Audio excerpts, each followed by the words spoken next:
global Clink prepaid call from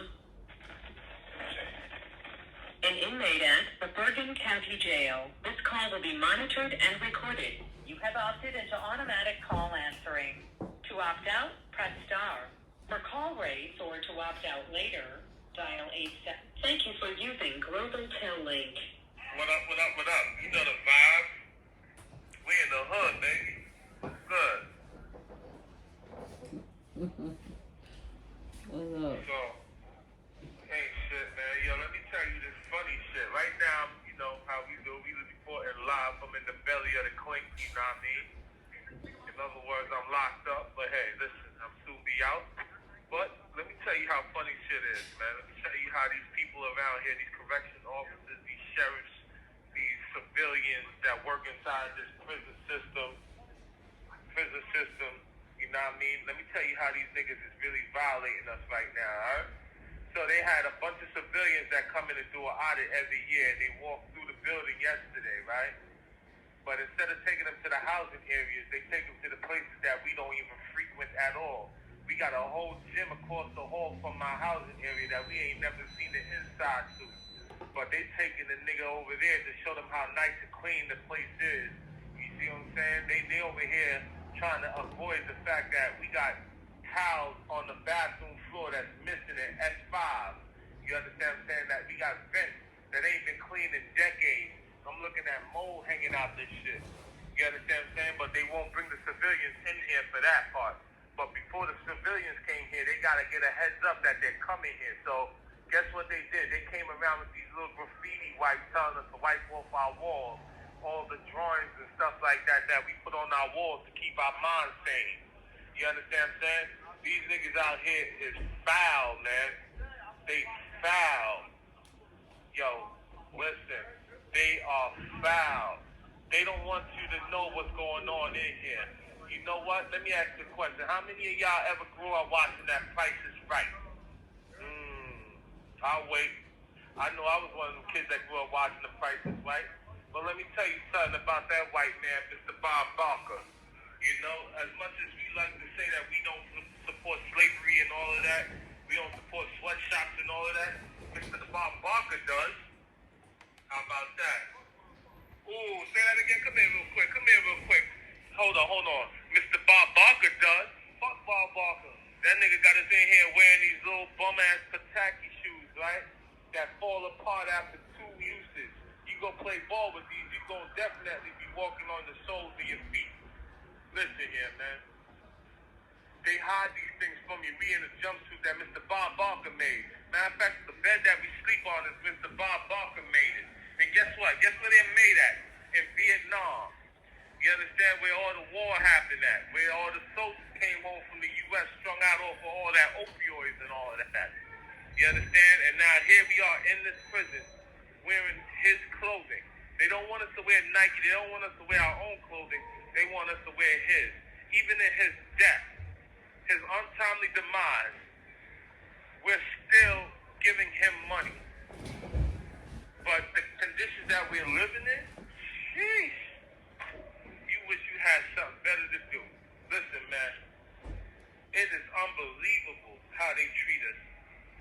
The justice that we're supposed to have, they don't want to give it to us. They'll rather hide in shame the things that they got us living in. And then they swear these people to secrecy. Yo, man, I could go on for days about this, man. This thing makes my heart cry. Yeah, I understand what you're going to tell me. Well, if you don't like the circumstances, don't do crime. A lot of us ain't in here because of crimes we did. A lot of us are in here because the laws that they use to trap us are the reasons why we're here right now. As for me, a regular argument with a girl that I'm dealing with turns into me sitting in jail. It's called domestic violence.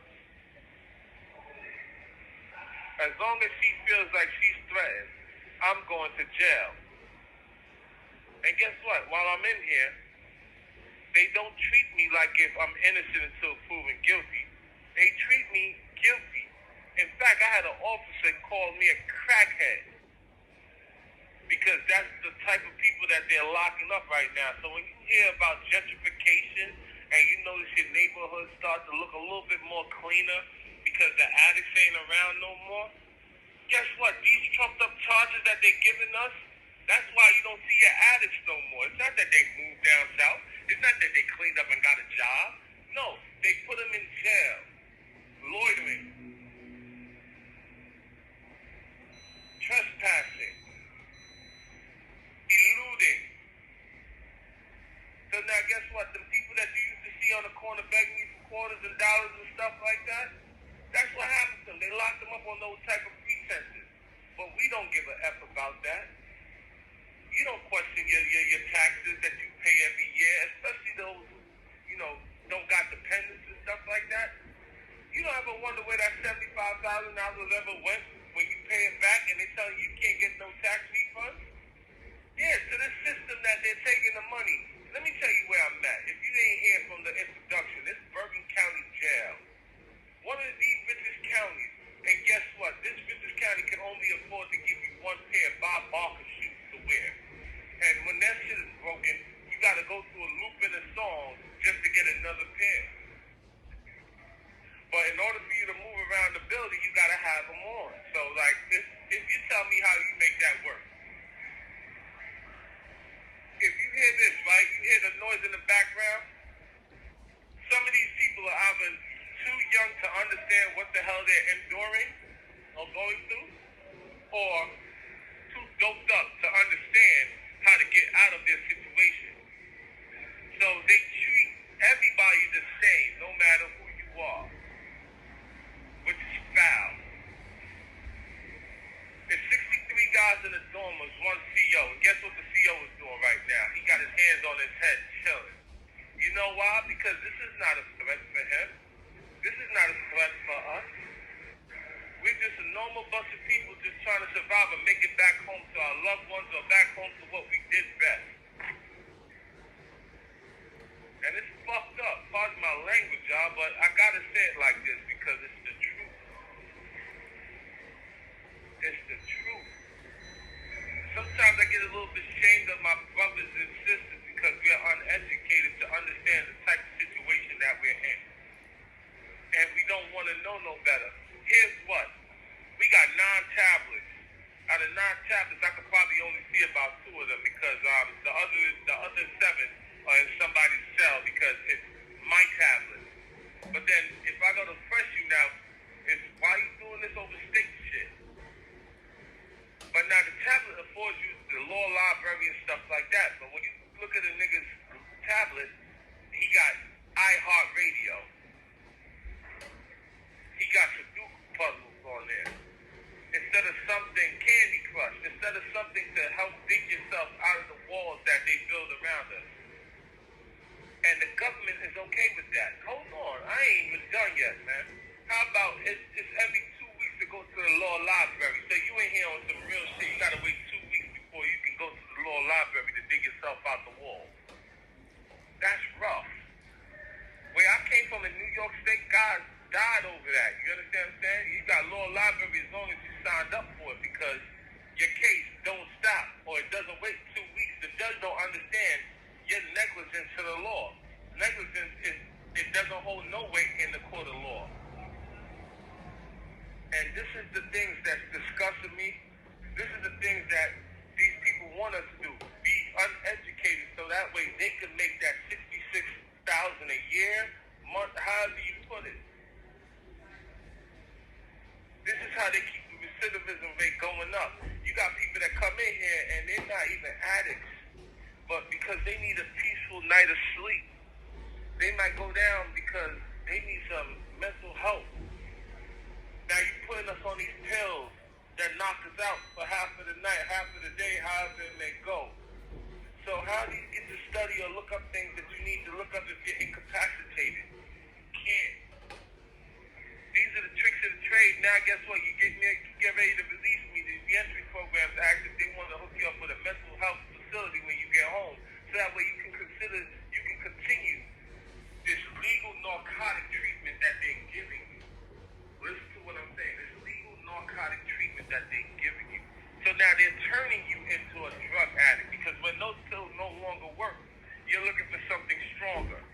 So if you ever ask yourself how some of these addicts became addicts,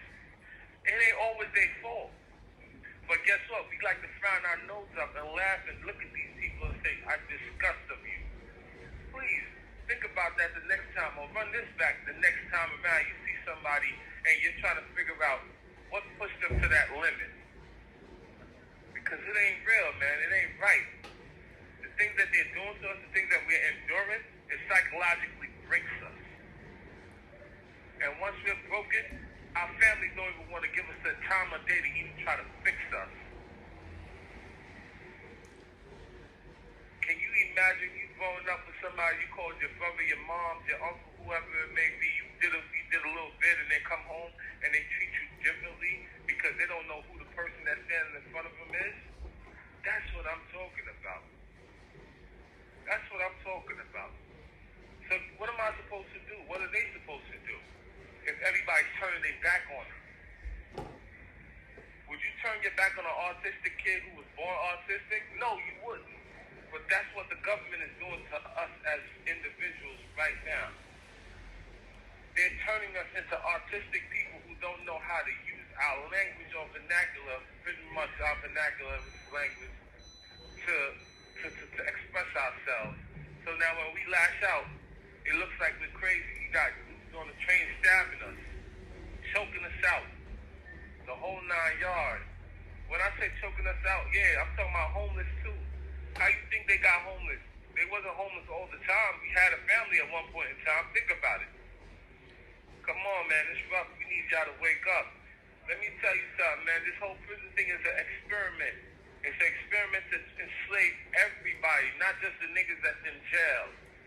Because let me tell you something. When you go to these airports, when you go to these seaports, and they tell you got to take your shoes off, you got to go through the scanner a certain way. Where do you think they had this training to do that from? It wasn't in class. It was in prison. It started here. When you think about traveling to Jamaica, can you just get up, pack a bag, and go? No, you got to book a reservation. You got to pay. You got to go through all kind of clearances just to make sure that you're not on the don't fly list, don't sail list. So are you really free?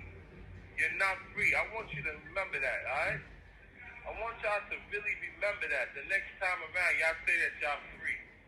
I want you to remember us the next time you frown your face up at a guy who's sitting on the corner looking like he has nowhere to go. You understand what I'm saying? I also want you to remember this one thing right here. If you don't remember nothing else I said, I want you to remember this one thing right here. No matter who you are, no matter where you're from, we all feel the same. Some ain't better than some. We in the hood, you know the vibe.